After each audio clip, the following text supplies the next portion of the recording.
Kenapa ketika kita punya tujuan besar, malah kita mandek di tengah jalan untuk menjalaninya?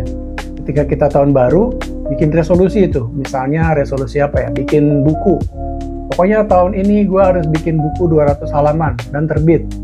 Atau pokoknya tahun ini gue harus six pack. Dan apa yang terjadi? Baru 2 minggu jalan, udah gak semangat lagi. Seolah-olah tujuan itu malah jadi beban emosional buat kita. Memang tujuan itu kadang membuat kita kayak memelihara bos yang galak di kepala kita sendiri, yang bukannya memotivasi malah intimidatif dan bikin kita ciut gitu. Karena otak kita memang nggak suka yang namanya ketidakpastian dan juga nggak suka tekanan. Nah, bikin goal itu kan dua-duanya ada tuh. Ini bisa nggak ya? Ini nggak pasti gitu. Udah gitu penuh tekanan karena ada deadline yang tahun ini harus bisa 200 halaman.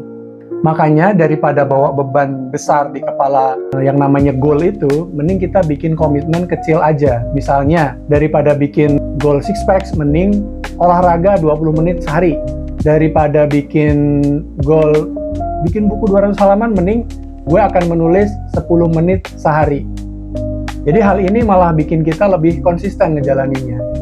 Dan ketika kita melakukannya, itu dorongannya adalah rasa penasaran. Ini kalau gue jalanin setiap hari, apa ya yang terjadi?